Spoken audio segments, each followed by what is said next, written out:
Hər vaxtınız xeyirli olsun, dəyərli, gözəl insanlar. Yeni iliniz mübarək. Bu günləri 3-cü seri ilə davam edəcəyik. Bunu çəkək, bura rahat olsun. 3-cü seri ilə davam edəcəyik. 5 dənə sual 3-cü seridən oxuyacağıq və ardınca da cavablarını əlbəttə ki, baxacağıq. Demək, 39-cu səhifədə 3-cü serimiz var. Yox, pardon, 41-ci səhifədə 3-cü serimiz var. 49-da da onun cavabları var. Ondan sonra da 2 dənə də mise en situation sualına baxacağıq. 3-cü serimizin adı Les droits et les devoirs en France-dır. Yəni Fransadakı bizim hüquqlarımız və bizim öhdəliklərimiz. Demək, Fransada yaşamaq əsas hüquqlardan yararlanmaq imkanı verir, lakin eyni zamanda öhdəliklər də yaradır. Bu hüquq və vəzifələr qanunla qorunur və tənzimlənir.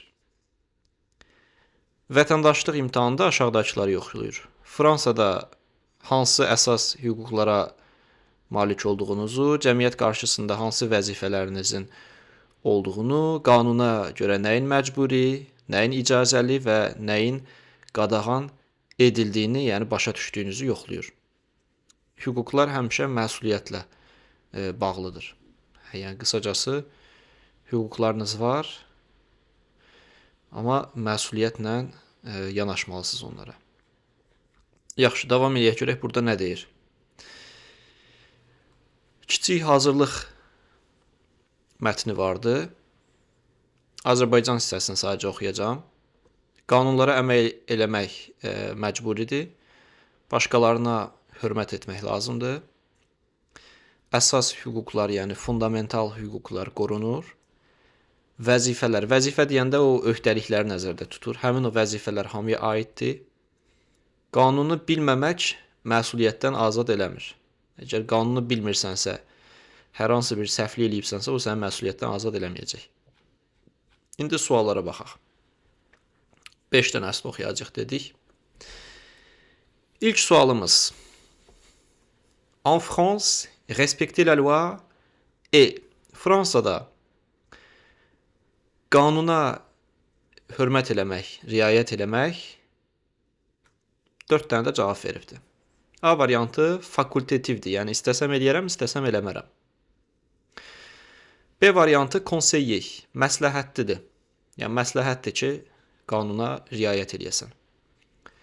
C variantı obligatoire, məcburidir və D variantı réservé aux citoyens. Sadəcə vətəndaşlara şamildir. Yəni sən fransız vətəndaşı deyilsənsə, qanunlara hörmət eləməməlisən. İndi təbii cavaba baxaq. Cavab dedik ki, 49-cu səhifədədir. 49. C variantı, yəni obligatoire. Respecter la loi est obligatoire pour toute personne vivant en France. Fransada yaşayan hər kəs qanunlara əməl etməlidir. Yəni sən vətəndaş olsan da, olmasan da qanunlara əməl eləmək məcburiyyətindəsən. Davam edək. İkinci sualımız. Les droits fondamentaux sont fundamental hüquqlar, fundamental hüquqlar, yəni əsas hüquqlar 4 dənə də cavab verilibdir. A variantı décidé par la famille, ailə tərəfindən qərara alınır. B variantı accordé selon l'origine, etnik mənsubiyyətinə görə, yəni hardan gəldiyinə görə, milliyyətinə görə verilir. C variantı garanti par la loi, qanun tərəfindən zəmanət verilir. Və D variantı temporaire, müvəqqətidir. Yəni bu əsas hüquqlar bunlardan 4 dənə cavabdan hansına uyğun gəlir? Cavaba baxaq. C variantı. Les droits fondamentaux sont garantis par la loi. əsas hüquqlar qanunla təmin edilir. Yəni bu əsas hüquqları qanun sizə təmin edir, verir. Üçüncü suala baxırıq. Vivre en France implique Fransada yaşayırsınızsa aşağıdakılardan hansılar sizə şamil edilir? Yəni Fransada yaşamaq sizə nə verir? Bu mənada. Fransada yaşamaq sizə nə verir? A variantı uniquement des droits, sadəcə hüquqlar verir. B variantı uniquement des devoirs, sadəcə öhdəliklər verir, yəni vəzifələr verir.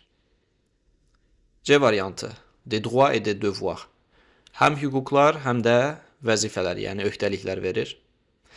D variantı aucune obligation, heç bir öhdəlik, heç bir tələb vermir. Yəni yaşayırsınızsa nəsə eləməyinizə ehtiyac yoxdur da, bu sizə heç bir şey vermir. Davam eləyək. Cavabına baxaq üçüncünün. C variantı. Vivre en France implique des droits, mais aussi de devoirs. Fransada yaşamaq həm hüquqlar, həm də vəzifələr deməkdir. Yəni Fransada yaşayırsınızsa həm sizə hüquqlar verilir, həm də sizə öhdəliklər verilir. Davam edirik. Dördüncü sual. Respecter les autres signifie. Digərlərinə hörmət nə deməkdir? A variantı. Accepter toute opinion. Bütün düşüncə tərzlərini qəbul eləmək deməkdir. B variantı. Tolérer les discriminations. Ayrı seçkiliyə dözmək deməkdir. C variantı. Respecter la dignité de chacun. Hər kəsin dignité nədir? Ləyaqətini. Hər kəsin ləyaqətinə hörmət eləmək. Və D variantı être toujours d'accord. Həmişə razı olmaq. Yəni nə deyirlərsə hamısı ilə razı olmaq. Cavabına baxaq. Dördüncü sual idi. C variantı. Respecter les autres et c'est respecter la dignité de chaque personne. Kiməsə hörmət eləmək, həmin şəxsin, demək, başqalarına hörmət, insan ləyaqətinə hörmət deməkdir. Yəni kiməsə hörmət edirsənsə, onun kimliyindən asılı olmayaraq ləyaqətinə hörmət edirsən. Beşinci suala baxaq.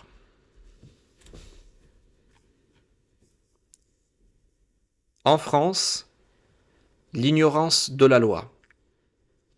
Fransada əgər qanuna qarşı nə deyirlər ona? Səhlənkarlıq eləyirsənsə, səhlənkarlıq demilir ona. Səhlənkarlıq deyil o söz, ignorance. Yəni qanunu türklər esk keçmək deyirlər. Qanuna fikir vermirsənsə, qanuna əməl eləmirsənsə, o mənada ignorance odur. Qanuna əməl eləmirsənsə, onda demək nə ola bilər? Qanuna əməl eləməmək nələrə gətirib çıxarda bilər? A variantı. Excuse les infractions. Əgər qanuna əməl eləmirsənsə, onda törətdiyin xətalar bağışlanır. B variantı. Réduit la sanction. Réduit la sanction. Sanksiyaları, yəni xətadan sonra sizə verilən cəzadır. Cəzaları azaldır. C variantı. N'excuse pas le non-respect. Qanuna hörmət eləməməyi bağışlamır. Və D variantı. Supprime la responsabilité. Məsuliyyəti silir. Cavabına baxaq. 49. Ne pas connaître la loi n'excuse pas son non-respect. C variantıdır. Deyir ki, əgər qanunu siz bilmirsinizsə, qanunu bilməmək sizi məsuliyyətdən azad eləmir. Oradakı ignorance sözü qanunu ignore bir də bilməmək deməkdir. Oradakı ignore sözü artıq qanuna əməl eləmək yox, ignorance de la loi burada qanunu bilməmək deməkdir. L'ignorance de la loi. Əgər sən qanunu bilmirsənsə, məsuliyyətdən azad edilmirsən. Belə dostlar, 5 dənəsini oxuduq 3-cü seridən. İndi burada 2 dənə də mizan situasiyona baxaq, sonra da bitirək. Dünənləri 3 ilə 4-ə baxmışdıq. Bugün 5 ilə 6-cı suala baxacağıq. 5-ci sual. Vous êtes témoin d'un comportement dangereux dans un lieu public. Que faites-vous? İctimai məkanda kimsə təhlükəli davranış sərgiləyir və siz də ona şahid olursunuz. Nə edəcəksiniz? A variantı. A variantı. Onu təşviq eləyəcəm, cəsarətləndirəcəm. B variantı. Ignorer. Fikir verməyəcəm. C variantı. Prévenir les services compétents. Lazımi orqanlara xəbər verəcəm. Və D variantı participer, gedib mən də iştirak eləyəcəm. Yəni bu təhlükəli davranışı mən də eləyəcəm, iştirak eləyəcəm. Cavabına baxaq.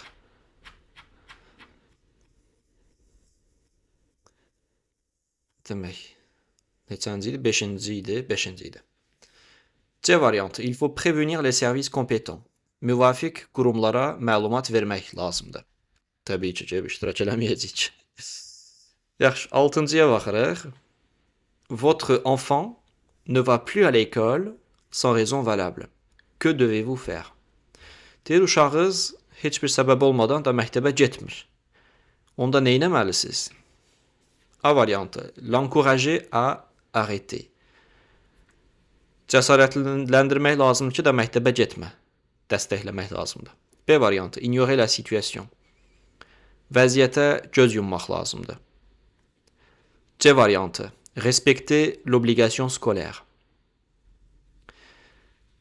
Məktəbin məcburiliyinə hörmət eləmək lazımdır. Və D variantı. Changer de pays. Ölkəni dəyişmək lazımdır. İndi cavabına baxaq. Əslində qalanda suallar elə məntiqlidir ki, heç cavaba baxmadan da tapmaq olur. Yəni elə düzgün cavabımız C variantıdır. L'école est obligatoire. Məktəb məcburidir. Yəni uşaq istədi, istəmədi, nə bilim, səbəbsiz bir yerə elə bir şey yoxdur. Məktəb məcburidir, məktəbə getməlidir. Heç nə dostlar, bugünkü 3-cü serimiz də bitdi. İstəsəniz dediyim kimi bu kitabı özünüzdə ala bilərsiniz, rahat bir şəkildə işləyə bilərsiniz. Linkini paylaşacağım, amma almağa təbii ki məcbur deyilsiniz. Çünki 10 dənə serimiz vardı, 10 dənə sual bankımız vardı. Onların hamısını asta-asta zaten videolar vasitəsilə çalışacağım ki, sizlə paylaşım. 3-cü serdəyik, 7 dənə də əlavə videomuz olacaqdır. Oldu, sağ olun, özünüzə yaxşı baxın.